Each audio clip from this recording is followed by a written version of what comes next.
Pastoring's not fun if there's no people. So it makes it much more interesting to have people in the congregation. I'm preaching a series on I Choose. I'm going to quit blabbering now and get to it. I choose this morning discipline over regret. We'll get there in a minute.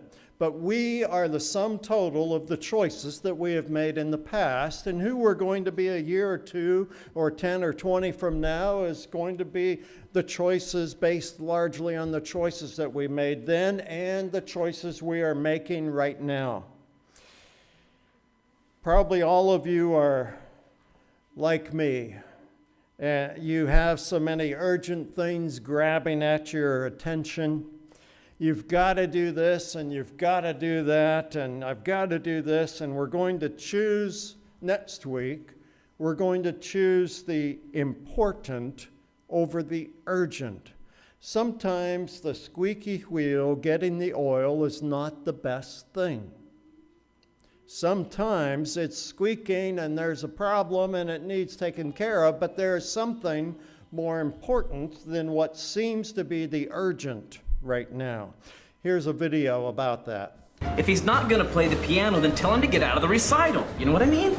Hold on one sec. Yeah, buddy, I gotta make this quick. Then may I recommend the instant demands? They're flash fried. Yeah. I don't need the recipe. Just get it out here with a side of frazzled nerves and bring the check while you're at it. Absolutely. I needed the reports like yesterday. Hey, buddy. Can you replace this one with one that's burnt above end? Thank you. What was I saying? I've got to work late tonight, honey.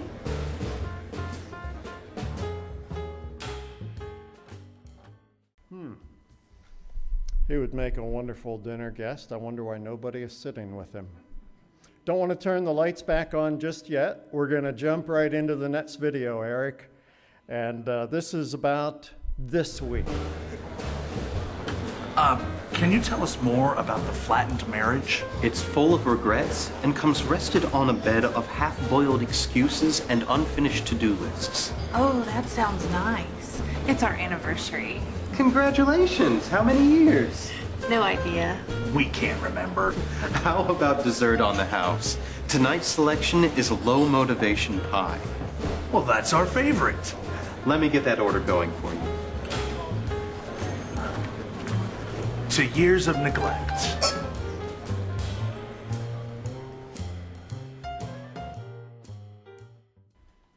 To years of neglect in the marriage. Well, it's always, now you can turn them on, Eric. Thank you. All right, let there be light. There was light. It's always good in a sermon to be uplifting. Well, I just want to lift you up this morning and encourage you and tell you that in every life there's going to be pain. Now, aren't you glad you came? In every life, we are going to have pain. The reality is, a lot of the pain we experience will be outside of our ability to control it.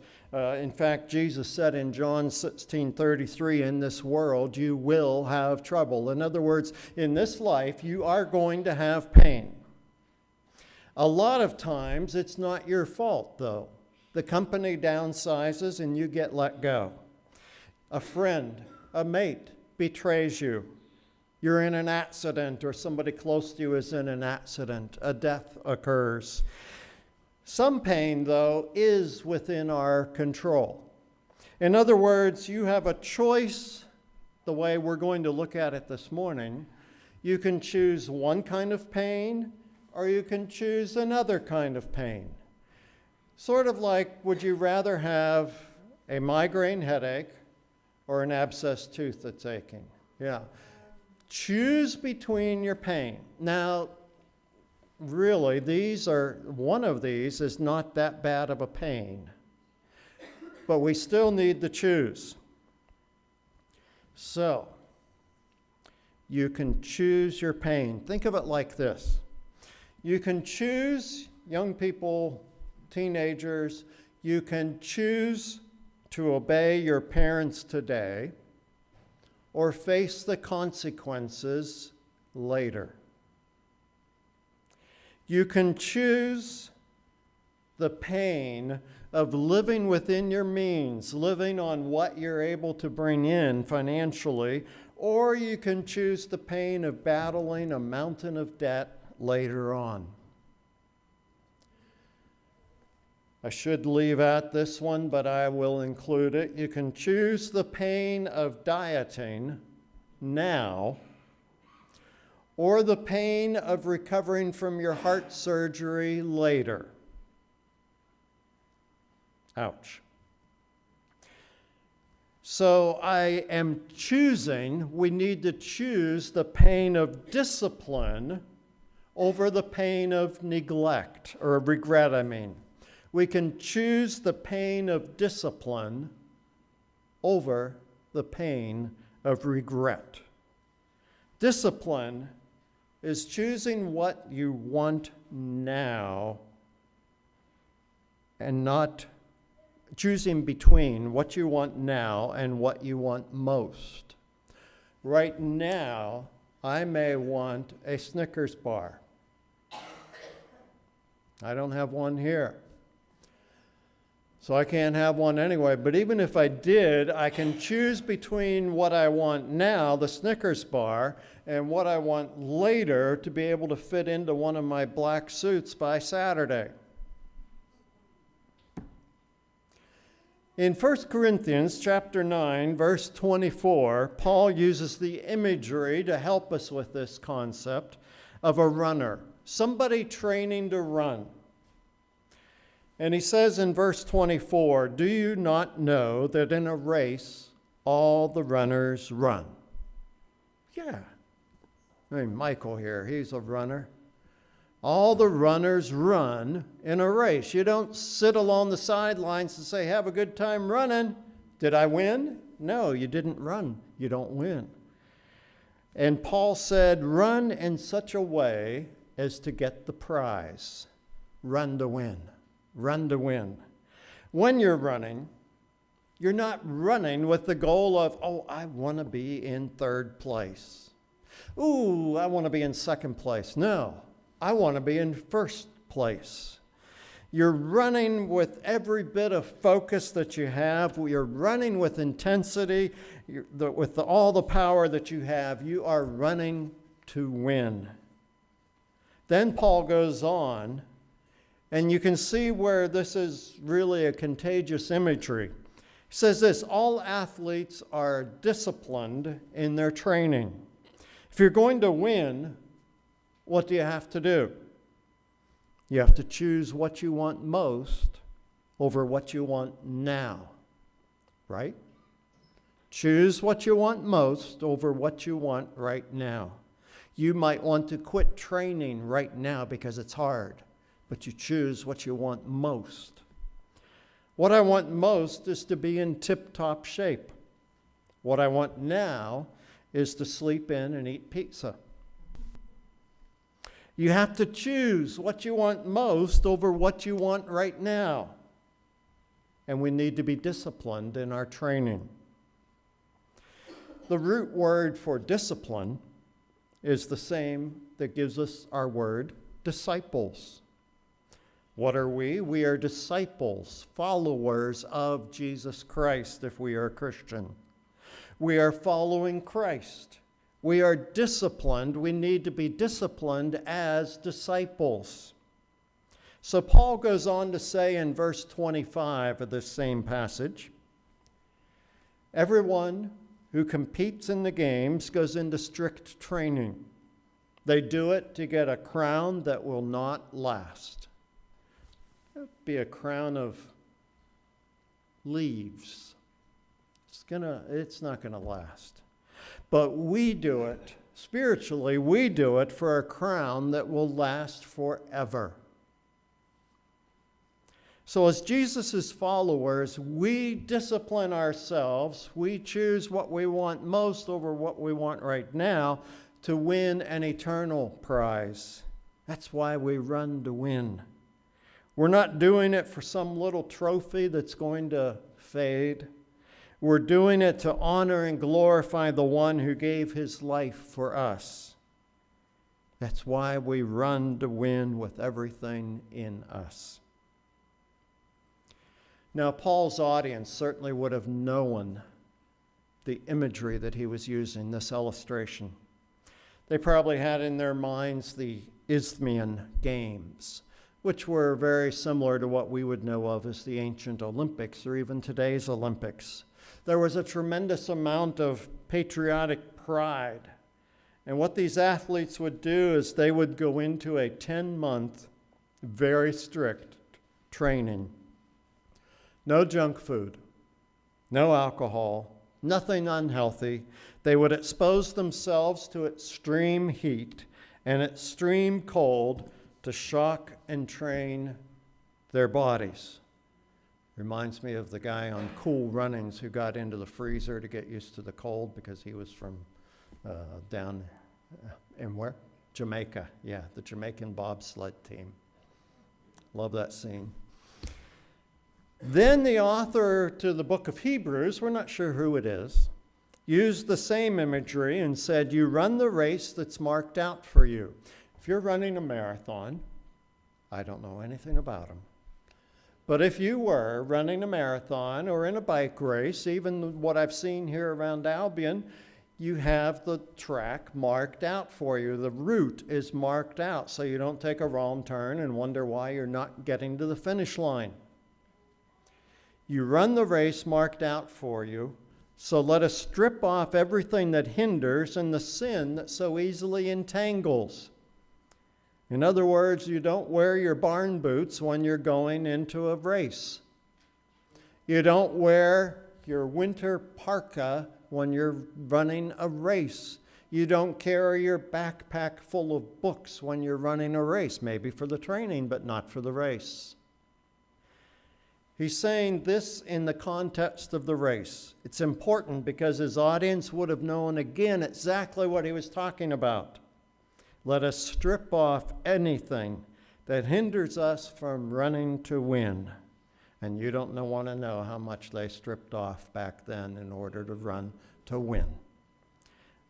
In the spiritual life, let's take off any sin that entangles. We are running, you see, for a greater prize than any earthly race. A prize that will never spoil, perish, fade. We're running to glorify our Father in heaven. So that's why when you get up on Sunday morning and you go to church, you come, now this is the ideal, get the idea here. You come in prayerful expectation, expecting God to do something today while you're in church. You say, God, I'm coming to bring you a sacrifice of praise, and I'm going to worship you today. I'm running to win. I'm not going to come and just sit on the sidelines. I'm running to win. God, I'm believing that you will use me to impact somebody else's life today. Every time I'm running to win, I'm expecting something to happen. I'm coming to the house of God with expectation in my heart and soul and mind. He's going to speak to me. I'm going to lift him up. He's going to use me in some way to help somebody. I'm going to encounter God in a special way today. I'm being changed by his power, his presence, and I'm going to minister to someone else. I'm here for a purpose. That's a lot different from, well, I guess I should go to church. Don't want the preacher getting after me. No, it's Sunday. It's the Lord's Day, and I want to be there more than I want to be anywhere else, including, you see, you might choose to stay in bed because that's what you want now. But we need to go for what we want as a reward later on. I've got two questions for you. If you have a bulletin, you should have an insert in there where you can write some answers down. The first question, and then there's a few lines to write down your answer. if you choose to do that. Think about here's the question. What do you want most? Now let me explain before you start writing. What do you want most? Maybe you recognize that it is time to really take Jesus seriously, and that's what you want most. I want to get close to God. It's time to get in better shape. Now, when I say what you want most, I'm not talking, I want a brand new Ferrari. No. Something more spiritual here, even if it has to do with the physical, but with life that can improve our walk with God. It's time for me to get in better shape. Or I'm going to quit smoking. I'm going to lose 20 pounds. You know what? I want most to pay off all my debt, all my credit card debt, and then my student loans. For some of you, it might be the marriage. You know what? We're no longer just going to tolerate the average the way it was depicted on the screen when they're out for their anniversary, but they don't know how many years it was and they don't care. We're no longer going to tolerate bad. We want closeness, intimacy in our marriage. What is it? Name it. Not out loud, but on your paper. That you want most. Start with just one. There may be several of those that just hit you between the eyeballs. Yeah, I want some of that. Start with what you want most, and what happens is you start finding victory in that area, and it encourages you, and guess what? Then you start applying this in another area, and you meet another goal. You have another victory to add on to it. So write her down. Second question. What do you need to choose now to achieve what you want most? See how this goes? It just makes sense. What do you need to choose now, today, to achieve what you want most? Let's say you want to be more disciplined for spiritual health. So you might choose today a new Bible reading plan. You might get into a Bible study group like one of our Sunday school classes at 9:45 on Sunday. You might choose to worship God in His house every single week unless you're prevented for some radical reason. Church, let's not see it as an option. Let's make it a priority. It might be to grow spiritually, we're going to get involved in the work of the church, in the community. Let's say you want to find discipline for physical health. Well, some of us could lose some weight. We could join a gym. We could go to a dietitian. Okay, I've got diabetes. How should I be eating? Okay, whatever your physical condition is, help me to know. Dietitian, give me some guidance. Another one might be move. There's a program out called Couch to 5K or something like that. I've looked at it on the couch. Didn't get me anywhere yet. I have to decide to move. I always enjoyed taking walks with my daughter. So if I'm working here at the church and she gives me a call in the afternoon, this kind of weather, I just get up and a couple times now I go outside and I walk because she's walking while she talks. She's out walking the dog or something. So we get to walk together, sort of. But get out and walk. Maybe it's discipline that you need in your marital life. So what do you need to do now because of what you want most? You start praying together. you have a date night every week. At least every other week. And goodness, more than once a month. Come on now. You got to spend some time together. Guys, take her out to dinner. Ladies, take him out to dinner. Plan on something. So have a date night every week.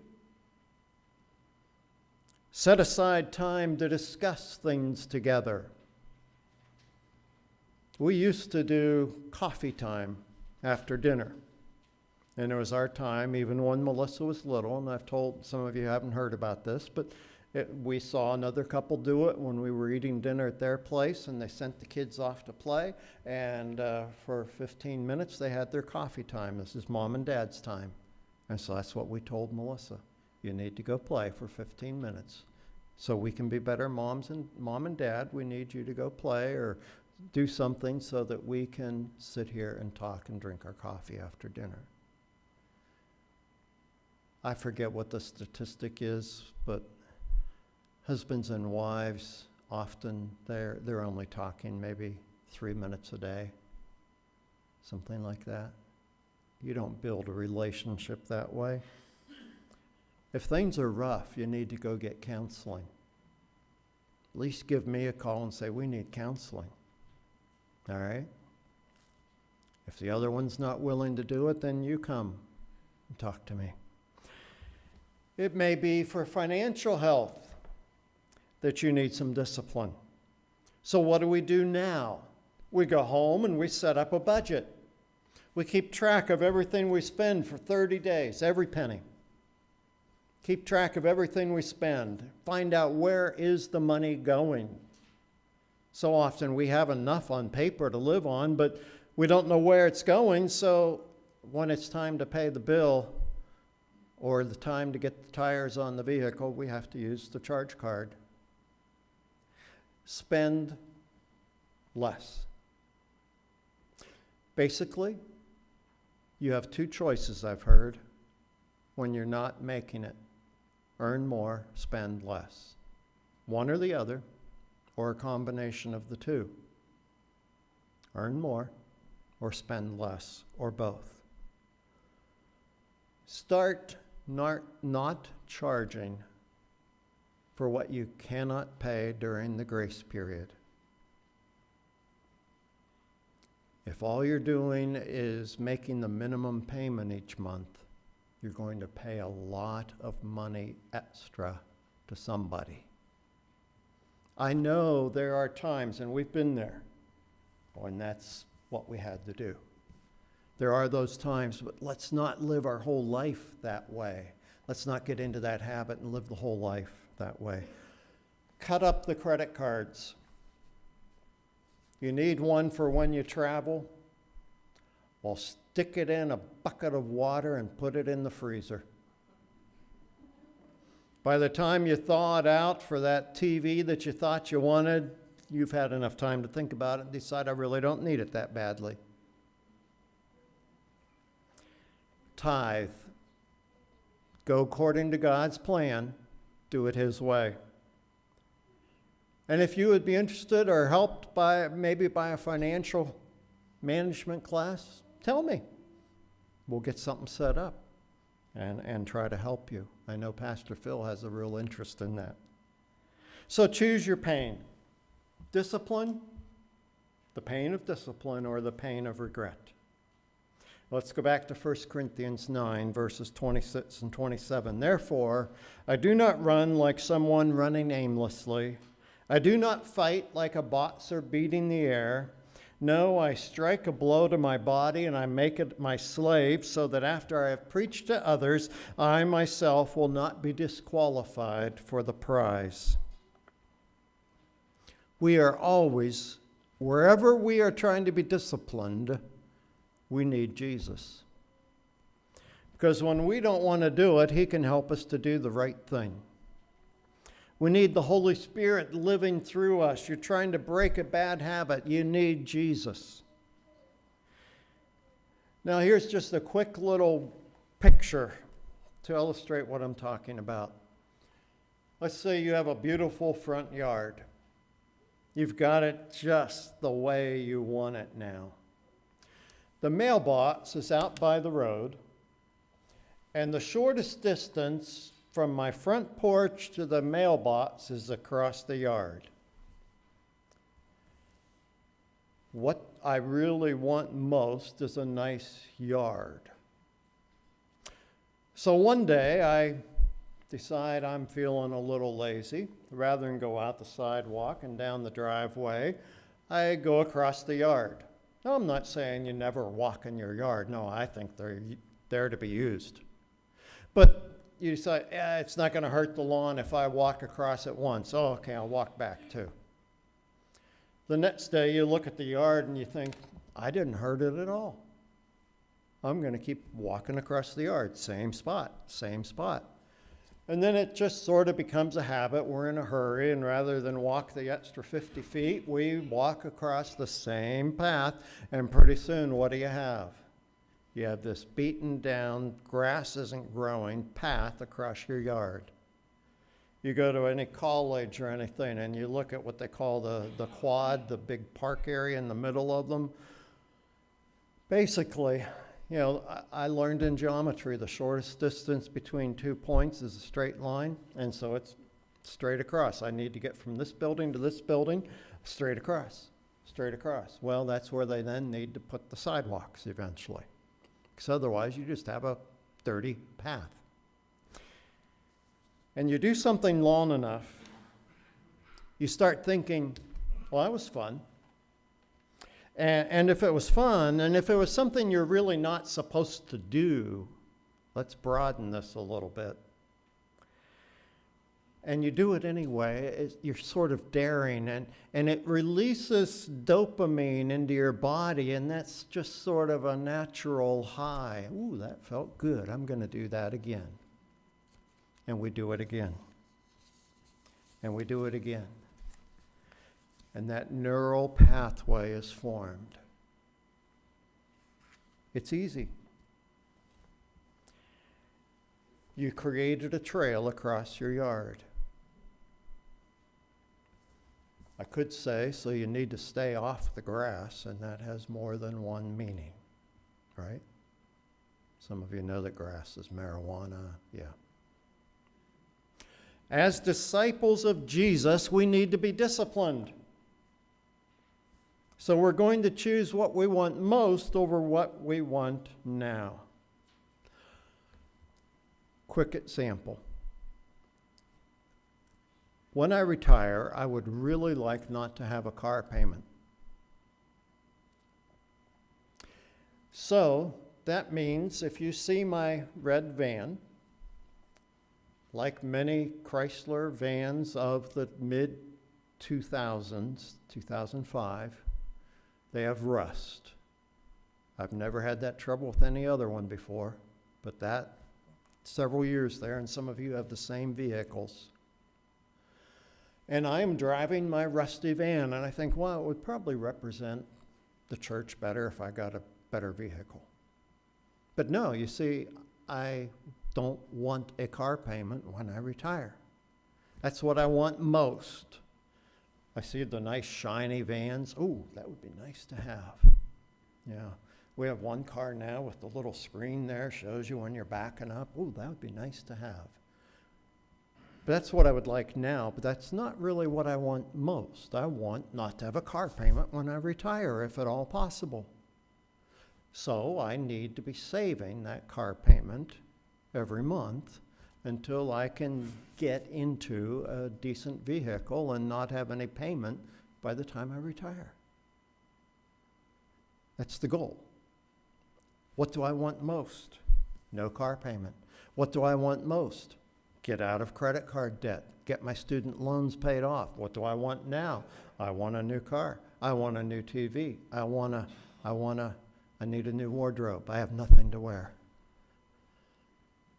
What do you want most? You see, Christ in me is stronger than the wrong desires in me. So you can choose discipline or regret. Which of the two do you want to experience? discipline or regret. We all have the choice. That's why today is going to change your future for some of you, because you just got it. If I want to grow spiritually, I need to be disciplined. If I want to get out of debt, I need to be disciplined. If I want to have a better marriage, I need to be disciplined. If I want better kids, I need to discipline them and be disciplined and have follow through every time. Be consistent. So as God is renewing the path that we went down, that we just messed up the yard, so to speak, as he's allowing that grass to grow back up and be beautiful again, we stay off of it. We stay out of it. We create a new neural pathway. That's the physiological part of it. So that it becomes a habit to do the disciplined thing rather than the what I want now thing. So what do you want most? You choose. I don't think we're going to bother to sing the final song. Oh, the pianist really wants to play it. All right, blame her. Come on. Come on, musicians.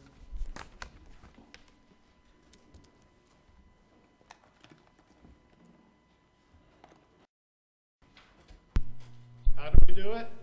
Step by step. That's what the song is. One smoke at a time. We do it. $1 at a time. We do it. Step by step. Let's stand as we sing it.